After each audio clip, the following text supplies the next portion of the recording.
Ya, buenas tardes. Hola, mi nombre es Francisco Vázquez Peralta, eh, sociólogo de profesión, habitante de la comuna hace unos 3 años ya, eh, creador y administrador de la página Historias de Quillón. Eh, la idea de como esta charla es por el tema de la fundación y por el tema de darle otro giro a la página igual. De quizás más adelante ir haciendo charla con otras personas, escritores, personas que han escrito, que han investigado sobre el territorio, tenerlos más a futuro o temáticas relevantes para toda la gente que participa de la página. Eh, como para empezar esto, hoy día es 5 de febrero. Hoy día estamos como a 116 años de la fundación, entre comillas, de Quellón. Eh, Quellón obviamente tiene una historia, que no obviamente, pero tiene una historia ancestral, chonos, payos, huilliches que habitaron el territorio. Y el periodo que voy a abarcar va de 1900 a 1941, que desde mi perspectiva y con el conocimiento de todo lo que he buscado a través de la página, conversaciones con personas como con Fernando Tor, que hemos conversado harto con respecto a esto, de esa marca y de esa historia media difusa de este periodo en la comuna, y donde se dibuja un poco la historia del mundo huilliche, que es la que predominó durante harto tiempo acá. Entonces, tenemos que yo en 1900-1941, de las concesiones de colonización a la rebelión de 1941, una rebelión que hubo en Chatham.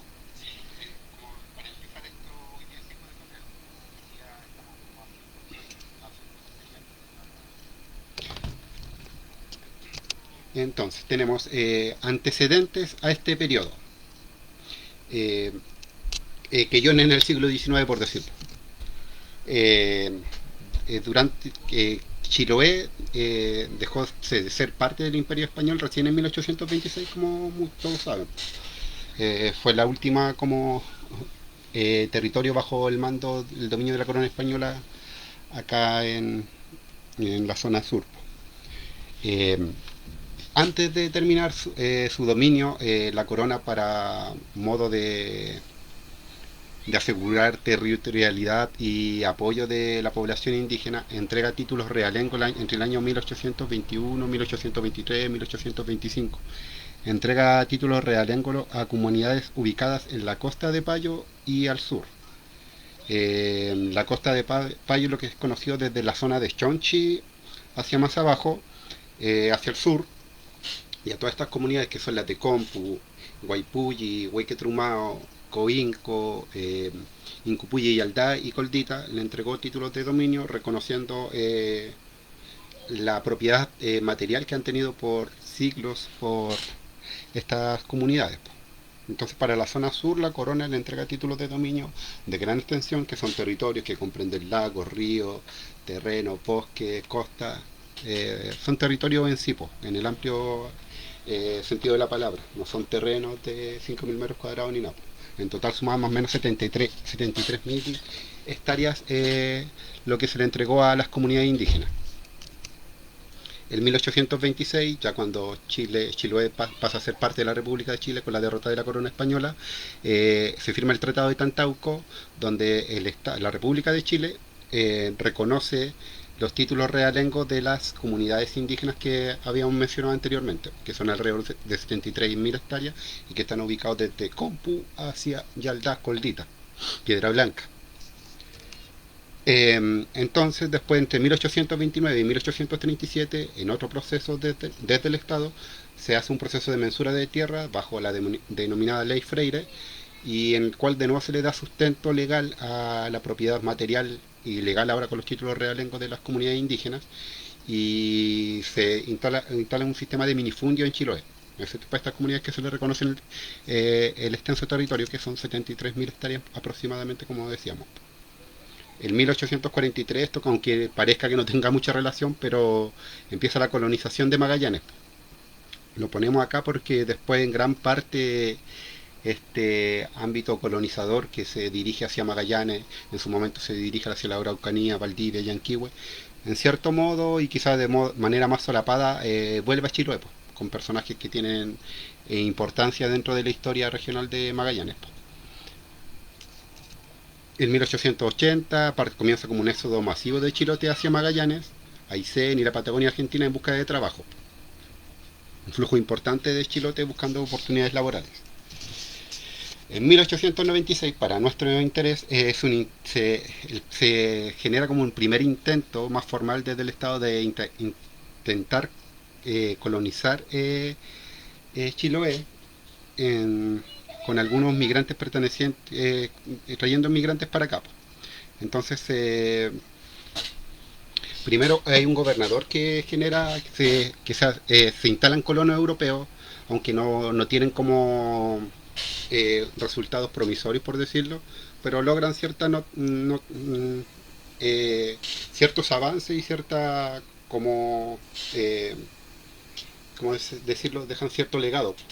Hay industrias como lechería o cervecería que aún se mantienen, principalmente en Ancud, por ejemplo. Este proceso de colonización, entre comillas, se busca instalar más al sur, pero desde otra forma, como veremos más adelante. Entonces, primero, los títulos realengos son territorios ubicados en la costa de Payos y al sur, que fueron deslindados, mensurados y escriturados a través de títulos de dominio. La corona española entrega a 6 comunidades títulos realengos de extensa territorialidad a 6 comunidades indígenas ubicadas desde Compu hacia el sur, que es lo que gran parte de lo que hoy denominamos como comuna de Quellompo. Los beneficiarios eran loncos, apulmen, caciques y sus respectivas parcialidades, como decía Compu, Huaypuye, Huayquetrumá, Coinco, Incopuye y Coldita. Compu tiene como un poco en Chonchi también, pero principalmente su territorialidad está en Quellón actual. Y el 30 de julio de 1804 se entrega como el primer título realengo a los caciques Luis González Levién y José Chihuay. Y los demás se entregan entre 1821 y 1825, como he dicho anteriormente. Entonces acá tenemos nosotros la costa de Payos. Tenemos la costa de Payos que va desde el Chonchi hasta el estero de Igualdad. No obstante, los títulos realengos igual se entregaron para esta zona, donde está Yaldá, donde está Piedra Blanca, Coldita. Entonces todo es costa de Payos y hacia el sur. Todo eso comprendía la territorialidad indígena reconocida primero por la corona, después por el Estado chileno. El Tratado de Tantauco, en su artículo 6, dice que los equipajes, propiedades y demás bienes, así muebles como raíces de todos los individuos del ejército real, serán inviolablemente respetados. Lo mismo dice con respecto a que los propiedades de los habitantes, de los demás habitantes de la isla, entre ellos las comunidades indígenas que tienen título de dominio reconocido. Bajo el Tratado de Tantauco y posteriormente bajo la Ley Freire, la aplicación de la Ley Freire, se reconoce la territorialidad indígena. Se estima que la superficie ronda los 70.000 metros cuadrados, algunos lo ponen en 70.000. Y acá tenemos las comunidades en general, miren. Acá tenemos Compu, que es la territorialidad que se reconoce en un comienzo, que es la que está con zona roja acá.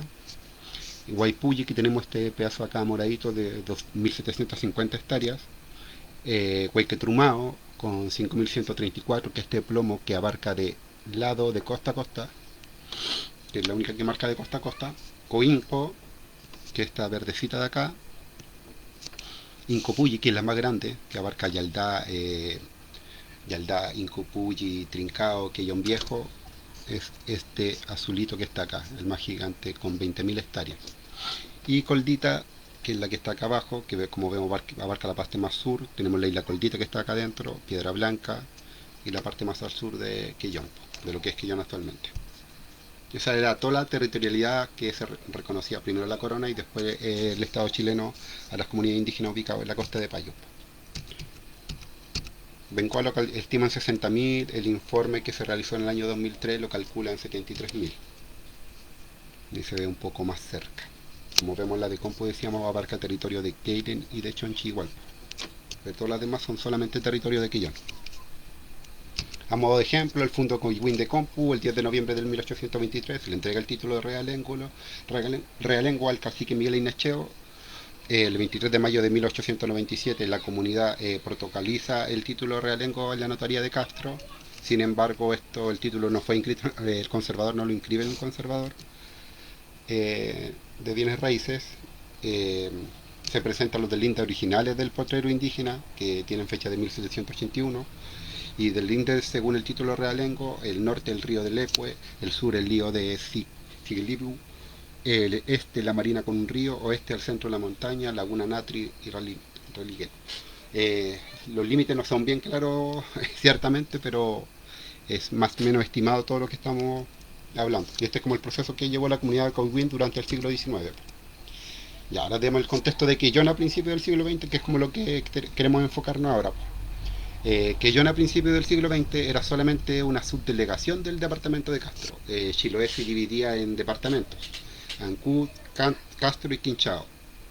Los departamentos a su vez se dividían en subdelegaciones. Castro tenía 15 subdelegaciones, Quellón solamente era una más de ellas, y esas subdelegaciones a la vez tenían distritos. Entonces Quellón era solamente una subdelegación a principios del siglo XX hasta 1912, que recién se reconoce como comuna. Eh, entonces Quellón era, como decíamos, era una de las 15 subdelegaciones, población estimada de 3.900, 4.000 personas, 5 distritos: Cailín, Quellón, Litihuapi, Chaiguao y Huildad. Era la subdelegación, a 1900 era la subdelegación con mayor cantidad de extranjeros. Esto principalmente por el tema de la llegada del destilatorio de Quellón en el 1905. Para el año 1912 conforman junto a la subdelegación de Melinca la contemporánea comuna de Quellón, que tampoco es el Quellón que conocemos actualmente, porque en esos tiempos era como esta parte baja de acá, como desde Huildad hacia el sur, era lo que se reconocía como Quellón, y para arriba era Keilen, Compu, Chasmu, hasta bien entrado el siglo XX con el tema de la regionalización. En la década del 70, bajo la dictadura militar, se cambia la configuración actual del territorio de Quellón, donde Melinca deja de ser de Quellón y el territorio desde Molulco hacia el sur es el Quellón actual.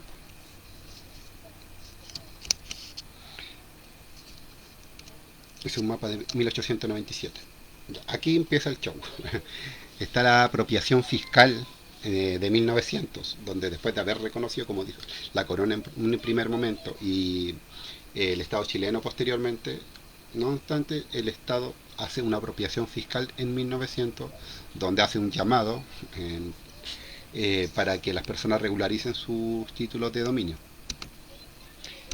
Se dicta un decreto supremo en el 96, 1896, donde el Estado se obliga a entregar 100.000 hectáreas para que un particular colonice el territorio con el poblamiento de extranjeros.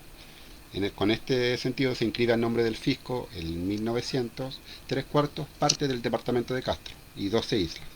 Es decir, casi todo el departamento de Castro forma parte del fisco desde 1900. En esto obviamente está toda la territorialidad indígena reconocida anteriormente, y lo que se le reconoce legalmente a las comunidades indígenas, porque ellas aún siguen habitando y teniendo como el dominio material de los territorios, legalmente se le otorgan como derechos en borde mar, donde se ubican las viviendas y los huertos, pero se quita todo lo anterior, el tema de tierras de interior, sectores de ocupación indígena en ganadería, recolección de leña. Todo esto fue usurpada por el Estado en papel, porque como decimos, las comunidades indígenas siguieron habitando esos sectores a pesar de los conflictos que vendrán posteriormente. Y finalmente, al 1900 el Estado se apropió de 172.000 hectáreas. Y las comunidades indígenas la habían reconocido 73.000 en 1826. Entonces 172.000 hectáreas el Estado la inscribe para el fisco. Esto representa el 21% del territorio de la isla grande de Chiloé. Bastante extenso. Y todos los fondos, los 6 fondos entran en conflicto con esta expropiación, excepto el de Goldita, en ese momento. Después tenemos la concesión de colonización, que es el 1901, donde el Estado, después de haber inscrito para el fisco territorio de Chiloé, pasa a entregar concesiones a privados. Hay una concesión que es bien llamativa, que es la que se le entrega a Juan Tornero en 1901, la cual abarca desde el 42 paralelo de latitud sur hasta los 52 grados, que es desde el norte de Chiloé, como vemos acá en un escrito de Martín Correa con Raúl Molina. Desde la zona de acá hasta la península de Caitao abajo se entregaban cesiones de terrenos para la colonización que se le entregó a Juan Tornero. No se le entregaba todo el territorio, pero había secciones de terreno, secciones importantes de territorio, que eran aptos para la colonización. Entre ellos tenemos toda la parte sur de Chile donde están las comunidades indígenas. En 8 años, Juan Tornero debía introducir 1000 familias, desde esta zona norte hasta la península de Taitao, debía introducir 1000 familias de colonos, pero esa colonización nunca se lleva a cabo.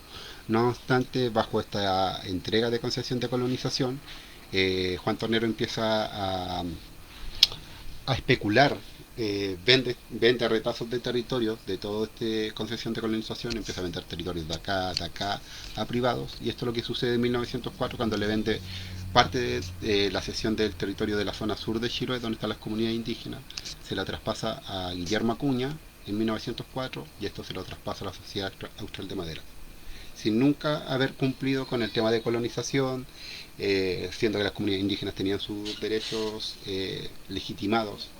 eh, Se entregan en concesión y comienza el conflicto, que es lo que sí que hasta hoy día es un conflicto territorial que ha perdurado, porque se ha ido traspasando de mano en mano en privados. Y también hay una cuasi colonización de INIO, que en 1901 se entrega una concesión de colonización a un italiano. Eh, Se busca instalar 50 familias europeas de pescadores, agricultores y una industria conservera, pero esto no tampoco se lleva a cabo. Muchas de estas concesiones de colonización iban más dirigidas a la especulación que a verdaderos procesos de colonización que se dieron en otros lados. Eh, Juan Tornero, ¿quién era? Juan Tornero era hijo de José Santos Tornero, que fue propietario del Mercurio entre 1842 y 1875, y Carmen Olmos Sorrego, que pertenecía a la aristocracia de la zona central. Juan Tornero después no registra descendencia, es como el penúltimo hijo de este matrimonio, que tuvieron 3 en total. Era médico de profesión, se ejerció en Punta Arenas, donde se hizo bastante conocido por esta concesión. Desde nuestra hipótesis, o desde mi hipótesis, Juan Tornero tiene esa concesión en base a la influencia que tiene por su apellido, por todo lo que involucra, por el poder, por las conexiones que tiene en su momento. Y como decíamos, nunca cumple con los mandatos de la concesión de colonización, pero sí empieza a entregar retazos de territorio y lo empieza a vender como si fueran de él, siendo que no cumple la concesión, el contrato de concesión de colonización, pero empieza a vender pedazos de territorio a privados, lo que va generando conflicto y usurpación territorial, por lo menos acá en Chiloé. Juan Tornero, los que también conocen la tragedia obrera de Bajo Pisagua del río Baker, Juan Tornero eh, también juega un papel importante acá, porque en 1904 se le entrega a Juan Bautista Contardi. Estos nombres siempre se van a repetir: Contardi, Tornero, Blanchard, Brown y unos cuantos más. Siempre se repiten en esta época en casi todos los desarrollos empresariales de la zona sur de Chile. Entonces en 1904 Juan Bautista le pasa su permiso de ocupación. Este es un permiso de ocupación, no una concesión de colonización. Se lo traspasa a Juan Tornero. Y Juan Tornero se hace cargo, junto a su sobrino Florencio Tornero, se hacen cargo de gestionar la formación de la compañía explotadora del Baker. Y el 20% de las acciones de esta compañía pasan a los torneros, que esto luego de estos que se diera la cesión de la concesión a la compañía, pues el permiso de ocupación. Entonces habían 129 accionistas fundadores, pero el 20% de las acciones lo pescaban los torneros. Juan Tornero y Florencio Tornero, que era sobrino de él. A fines de 1905, aquí sale 1995, equivocación mía, comienzan las faenas en la desembocadura del río Baker, llegando más o menos unos 200 obreros chilotes, enganchados para trabajar por unos 5 o 6 meses. Tanto esta empresa, recién en 1906, en el invierno de 1906, mueran 120 personas, otros dicen 59 o por ahí, pero mueren 120 personas, obreros chilotes, trabajadores, producto de un envenenamiento intencional masivo, que es como la hipótesis que tiene como mayor empuje actualmente. Y que entonces los torneros estuvieron metidos también en esta tragedia que enlutó el río Baker en 1906, que después la conocemos como la Isla de los Muertos también. Entonces este es Juan Tornero, este personaje que es como bien oculto porque no hay mucha información también, pero el que genera que llegue esta empresa, que es la Sociedad Austral de Madera, llega a instalar el destilatorio de Quellón en 1905. Se dice que un 5 de febrero de 1905 llega el vapor Chiloé de la sociedad Brown y Blanchard, que después serán, más adelante serán propietarios del destilatorio de Quellón. Eh, Se dice que un 5 de febrero llegó el vapor Chiloé con la maquinaria del destilatorio, y que esto marca la fundación del Quellón moderno, el Quellón contemporáneo, el Quellón actual. Eh, y bajo este destilatorio de madera, que hacían procesos industriales bien avanzados para la época, el primero en Latinoamérica, eh, también surge un latifundio forestal en Chiloé. Antes la extracción de leña no era tan masiva como lo que va a requerir este destilatorio para sus quehaceres, para sus faenas. Entonces aquí tenemos que la Sociedad Austral de Madera, si bien se dice que el 5 de febrero de 1905 llega la primera maquinaria del destilatorio, desde mi perspectiva es como bien poco probable, al menos que ya está ya amarrado de antes, que eso sí es probable. Eh, que acá sale Santiago, agosto 22 de 1905, que es la aprobación de los estatutos de la Sociedad Austral de Madera. Entonces tenemos que el 22 de agosto de 1905 se aprueba el estatuto de la Sociedad Austral de Maderas, y que el 9 de septiembre de 1905 se hace la escritura pública, o sea, queda legalmente constituida recién el 9 de septiembre de 1905. Entonces, desde mi perspectiva, es bastante poco probable que una empresa, una sociedad privada primero mande la maquinaria a estar legalmente constituida. Es como bien poco probable.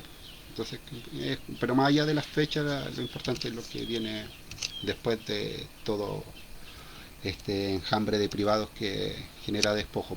En 1907 también aparece en el texto de Correa con Molina de Territorio Huilliche, en la adjudicación que se le hace a la Sociedad Austral de Madera, que se lo hace el juez comisario de Castro el 24 de septiembre de 1907. Acá vemos involucrados al potrero Yaldá, al potrero Coldita, al potrero Coihuín principalmente, que se ven eh, como usurpados o enlazados en conflictos territoriales que no deberían por qué estar con la Sociedad Austral de Madera. Entonces esto ya empieza como a conflictuar la propiedad histórica ancestral de las comunidades huilliches de Chiloé.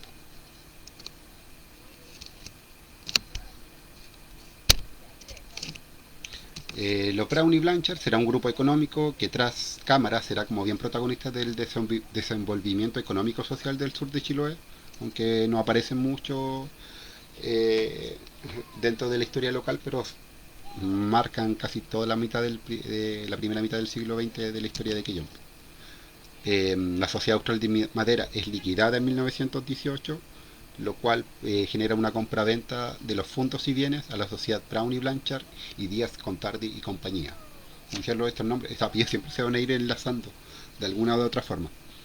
Entonces, en 1918 deja de existir la Sociedad Austral de Madera, pero no obstante se traspasa, se hace una compraventa a la Sociedad Austral, a la sociedad Brown y Blanchard y Díaz Contardi. Este traspaso pasará hasta el día de hoy, pues, como veremos más adelante también. Entonces se traspasan los fondos de Yaldá, Coldita, Isla Coldita, Coíncua, Sasao, Ininio, Quilallar y Coihuín, sumando un total ahora de 306.000 hectáreas. Al año 1900 eran 172.000, ahora son 306.000, casi el doble de lo que tenía, diciendo que a las comunidades indígenas se les reconocían 70.000. Entonces el mundo privado se empieza a hacer dueño, empieza a especular con territorio, empieza a usurparlo, a extraer madera, a explotar los bosques, y como decíamos, nace el latifundio forestal en Chiloé. Acá esta es una foto de un artículo de Víctor Quintanilla que habla de el impacto como la degradación del bosque por la industria química que es el destilatorio. Aquí se sacaba bajo un tren, se sacaba la madera del sector alto a 10 kilómetros hacia adentro de Quellón, por la laguna Marta, cubría el proceso de deforestación.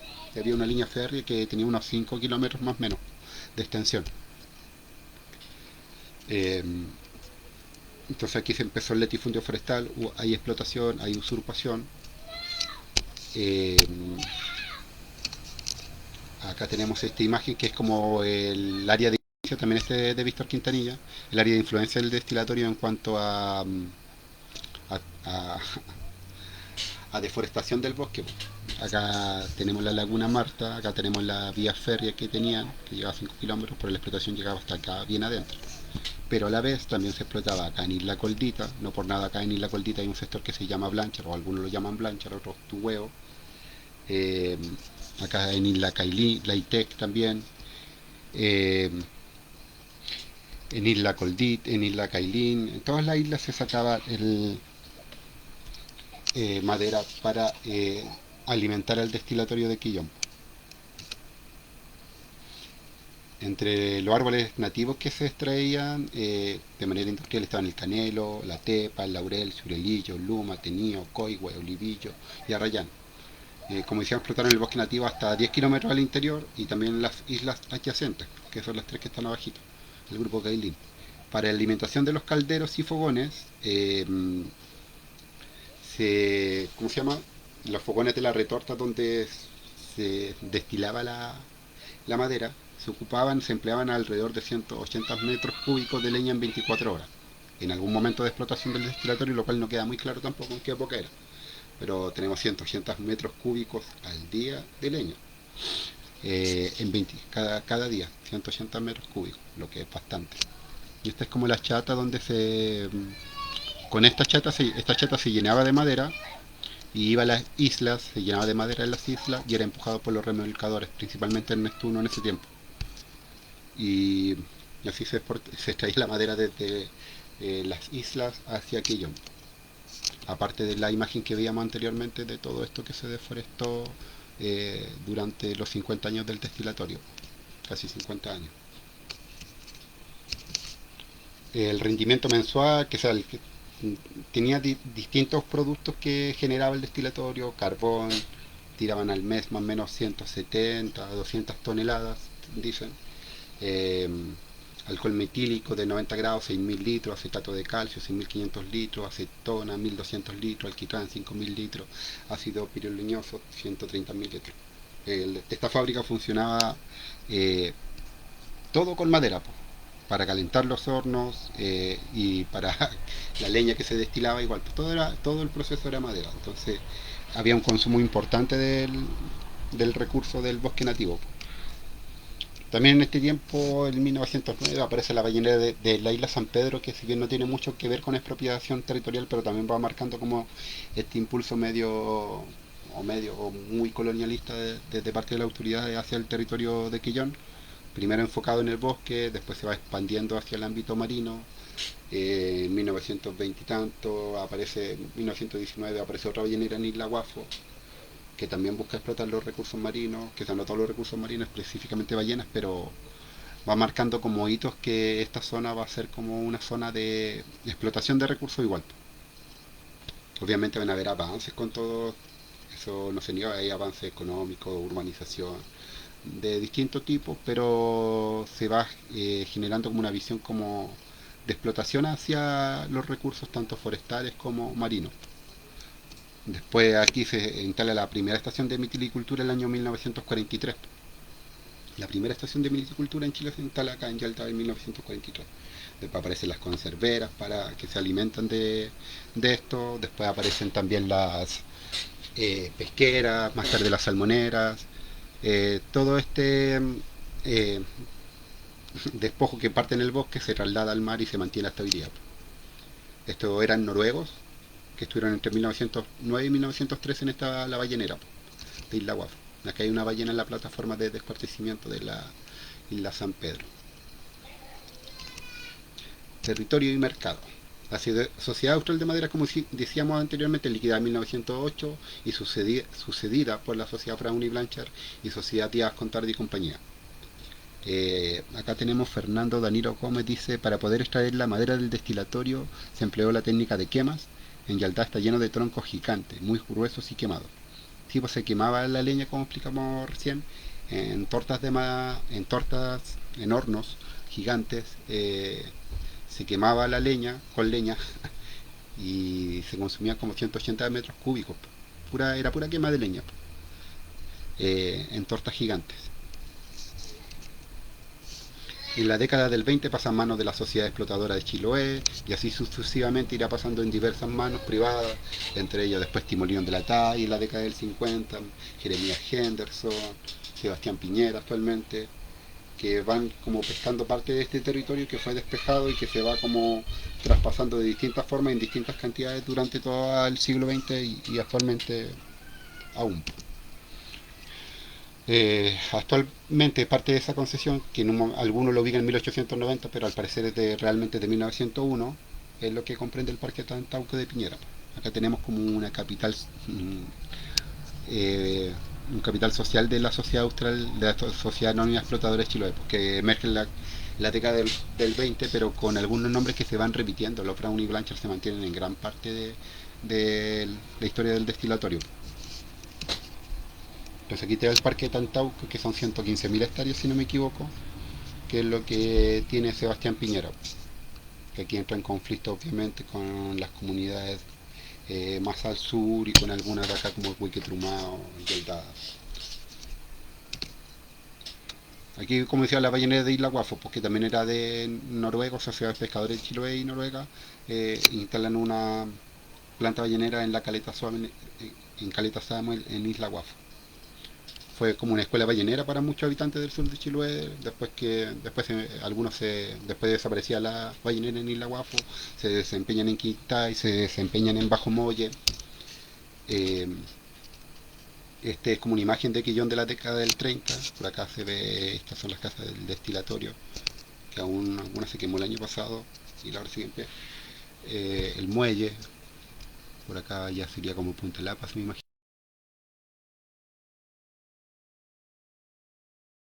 El quillón que conocemos actualmente, el quillón urbano. Entonces, a partir de todo esto, de la apropiación estatal, de la eh, usurpación privada, especulación, todo lo que conlleva esta apropiación fiscal de 1900, surge una reorganización desde el mundo huilliche. Acá, como decíamos, las comunidades se ubican más al sur, desde la costa de Payo al sur. El año 1931 se realiza una primera asamblea en el sector de Trincao, ya que el latifundio había comenzado a dividir las tierras de las propiedades indígenas en comunidades con el objeto de grabarlas y seguir pagando sus subidos impuestos en avalúos fiscales. Aquí en 1930 se aparece la ley de propiedad austral, que tiene un tinte parecido a lo que pasó en 1900. Entonces en 1931 se genera una primera asamblea con comunidades y huilliches del sur de Chiloé en el sector de Trincao. Ahí se propuso como viajar a Osorno a contactarse con las comunidades huilliches que están más organizadas por San Juan de la Costa. Eh, Invitan a Juan Fermín, al cacique Juan Fermín Lemuy, que en el año 1934 llega a Chiloé y en su primera reunión en Compu fijan como puntos importantes para esta reorganización del mundo huilliche. Entre los primeros puntos está la organización con los dirigentes, el trabajo de buscar en la oficina del registro civil, los buratos, los documentos de los fallecidos caciques de Chiloé, ir a Santiago para su reconocimiento también, nombrar nuevamente a nuevos caciques que representen sus respectivos fondos hereditarios. Aquí emergen las figuras que marcarán casi toda la historia del pueblo huilliche en el siglo XX. Y después, 1931, el primer encuentro en Trincao, 1934, en 1931 deciden ir a buscar apoyo desde el cacique San Juan de la Costa en Osorno, lo reciben de Juan Fermín Lemuy, quien llega en 1834, se juntan en Compu, generan ciertos lineamientos, y en 1937 nace, o renace como dicen ellos, el Consejo General de Caciques, que fundado el 21 de julio de 1937 por las comunidades de Compu, Huequetrumao, Yeldat e Incopuy. La entidad, como decíamos, se considera continuadora de la organización histórica existente en el periodo colonial en el archipiélago. Y lo cual se ve reforzado obviamente a estas comunidades tienen en posesión estos títulos realengos entregados por la corona y reconocidos por el Estado de Chile posteriormente. Entonces, como decía, aquí emergen figuras como José Santos Lincomán y Naicheo de Compu, que asumió a los 27 años el cargo de cacique en su comunidad. siempre naciones tendientes para no pagar contribuciones, para recuperar territorio, para que reconociera el título realengo. 1945 con otros loncos, entre los que estaban Antonio Buenteo de Cuequetrumao, Abelardo Chiguay del Yelda, enviaron peticiones escritas al que era entonces presidente Gonzalo Ibáñez respecto a 12.000 hectáreas que querían regularizarlas como tierras ancestrales, pero sin embargo no fueron escuchadas. Estas solicitudes, estas cartas serán recurrentes durante el siglo XX a las distintas autoridades que existieron, pero también será recurrente el no ser escuchado. Eh, Posteriormente también la década del 70 empieza como a emerger como una intención más que sea alineada a lo territorial, más cultural desde parte de José Santos Lincomal, que tiene que ver con la recuperación de la lengua, la enseñanza de la lengua en sus propias comunidades, y fue un gestor importante de que eso aún persista actualmente. Y José Santos Lincoman siempre se reconocía y reconocía a los huilliches como mapuche huilliche. Hay textos, su poesía, hay entrevistas en YouTube, hay de todo, donde eh, siempre se define como mapuche huilliche, como una parte de una gran nación. También tenemos a José Antonio Huenteo Raín, que nace en 1886, eh, fue cacique de la localidad de Chatmo, eh, hermano de Pedro Huenteo, con quien fue parte protagonista de la rebelión de 1941, que viene a hacer frente eh, a todo este abuso de parte del Estado, de privados que buscan el despojo territorial, el grabarlos, el que paguen impuestos. En el fondo, en no reconocerlo, pueden tratar de siempre dividir. Pedro Guanteo, el hermano de José Antonio Guanteo, asume como lonco cuando muere su hermano. eh, y él siempre decía, que en entrevistas, en documental, siempre decía que las comunidades la tenían como difícil, por decirlo, por el tema para poder mantener como su cultura, su identidad, tanto por el tema de la evangelización como por el tema de la escolarización, porque ahí se les metían otro tipo de socialización en la cual obviamente no se reconocía como la visión huilliche, por decirlo en general. No solamente hay figuras importantes masculinas, también ahí están las figuras femeninas, las maestras de paz, que son una figura tradicional y cultural del pueblo huilliche, encargadas de una serie de ceremonias, rituales, rogativas marinas, quillatún, ceremonia de nombramiento de los loncos huilliche, Huaytripanto, un nuevo o año nuevo huilliche mapuche. Su figura ha estado vinculada al proceso de rehabilitación cultural de Chiloé, que como decíamos tiene el apoyo de Juan Fermín Limuy, quien estuvo acá en Chiloé entre el año 34 y 37, pero que también el personaje clave acá es don Juan de Dios, el maestro de ceremonia o maestro de paz Juan de Dios Cheuquian, que fue el profesor de las maestras de paz acá en Chiloé o en la zona sur, que permite que hoy tengamos a Domitila Puyul, que hubiéramos tenido a Gregoria Millalonco anteriormente. Y entonces se conforma un grupo de 12 niños y 12 niñas de entre 8 y 12 años, quienes comienzan a instruirse como maestros y maestras de paz. Entonces todo esto revitaliza todo el tema, tanto estos loncos que aparecen, estas figuras importantes, como estas maestras de paz, empiezan a revitalizar toda la organización huilliche, la cosmovisión huilliche, la identidad huilliche. Se empieza a alimentar de gran forma durante esta época, hasta bien entrado el siglo XX. Domitila Cuyul nació en Aitui, llegó a los 3 años a Shaildad, a los 12 años tenía que cuando la nombraron a maestra de paz tenía 12 años y ingresó a los 8 años. Y ahí estuvo 4 años aprendiendo las ceremonias, los cantos, todo lo que tiene que ver con la espiritualidad y la cosmovisión huilliche. Gregoria Millolonco, igual que de Huayquetrumao, también fue de parte de estas maestras de paz. Un poema del maestro Leiva, que nos facilitó a la página, que habla un poco del despojo como territorial que han tenido estas comunidades. que dice: cuando el indio nuevamente caminaba a paso firme, tras el sueño de ser dueño de su tierra y su destino, y los loncos afinaban la palabra, convocando a quien sintiera por su cuerpo correr sangre originaria, a juntarse con su hermano y escuchar bien atentos razones y fundamentos que guiaban la utopía de su pueblo, tantos años reprimida.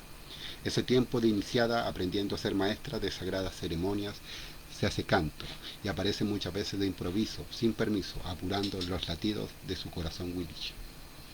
Este poema se llama Gregoria y es del maestrazo Héctor Ley. Aquí tenemos también a la hermana Pilma Huenteo y Teolinda Huenteo Rein, eh, que dicen que asumen como, o se las prepara como maestra de paz cuando Domitila Cuyul deja de pertenecer a la comunidad de Compo, aunque no estaba muy claro eso. Pero también son maestras de paz de la comunidad de Huequetrumao.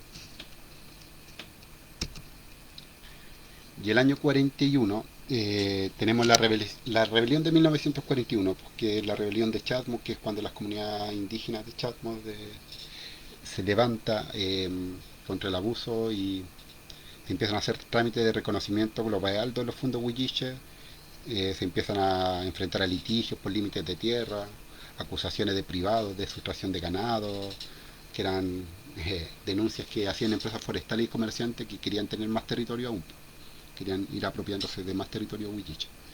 Entonces, en estas circunstancias se produce el levantamiento el 18 de octubre de 1941, cuando una comitiva de funcionarios, tanto de funcionarios estatales eh, como de carabineros, entran al fondo, son echados por el cacique José Antonio Huenteo, su hermano Pedro Huenteo y la comunidad en general, y reducen a carabineros, a 2 carabineros se los toman como prisioneros. Y se prolongan por varios días, llegan fuerzas policiales de distintos lados de Chiloé, familias fueron apresadas posteriormente, eh, y ¿cómo se llama? Eh, Algunas familias permanecieron más de un mes apresadas en Castro. José Antonio Guanteo logró escapar a Santiago para dar cuenta de los hechos, buscar apoyo, pero a su vuelta a Chiloé igual fue arrestado en Carelmapu. Este es como, no una portada, sino como la parte de la noticia de este hecho que aparece en un periódico de Osorno, si no me equivoco, que dice: 80 indígenas asaltaron sorpresivamente a carabineros en Chasmo, Keilen. Como les decía anteriormente, la parte más norte de Quellón anteriormente pertenecía a Keilen hasta bien entrado el siglo XX, en la época de la dictadura militar, con la nueva división administrativa. Todos estos territorios que desde Molulco hacia el sur pertenecen a la comuna de Quellón.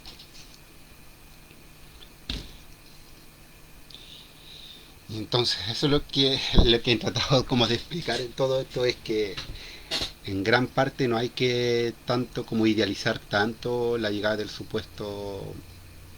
este supuesto vapor Chiloé que llegó el 5 de febrero, que desde mi perspectiva es como un hecho que trata de dibujar todo lo que hay detrás debajo de la alfombra, que es el tema de la explotación, de la usurpación del territorio huilliche, de la explotación del bosque nativo, de ver el territorio sur de Chiloé como un lugar explotable, que después se verá con el tema la expansión hacia el mar, que también es territorio huilliche.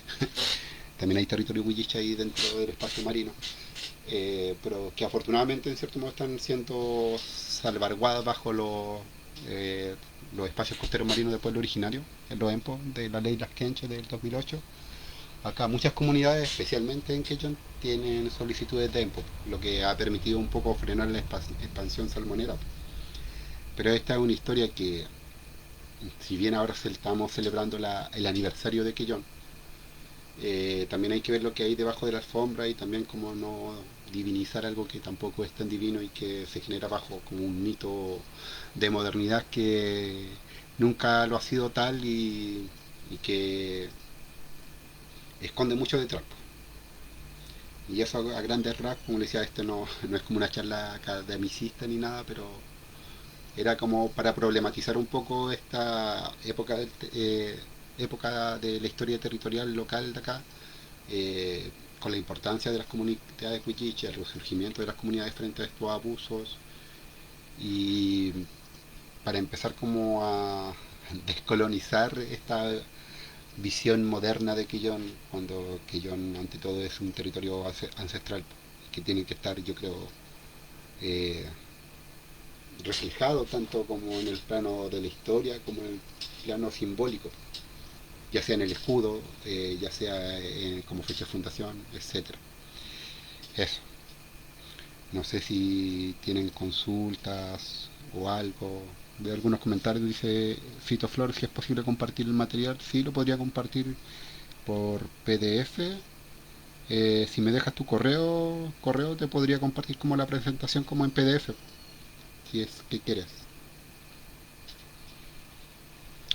Eh, eso, como se llama próximamente, también me voy a empezar a poner en contacto con personas que han escrito sobre Quillón. Espero contactarme con David Núñez, que ha escrito sobre el tema de los chonos, payos, huilliche, con Raúl Molina, que ha escrito el tema de los territorios huilliche. Espero, Alberto Trivero. Hay tanta gente que ha escrito sobre acá, aunque no habla de Quillón, sino que habla como del mundo huilliche, pero que obviamente tiene toda la relación con la historia local. Eh, Así que eso, pues espero pronto poder realizar otras charlas donde yo no sé el que hable, sino el que permita la conversación al expositor o expositora que pueda presentarse. Esperamos hacer esto quincenalmente, idealmente, quizás mensualmente, hacer una charla sobre historia local.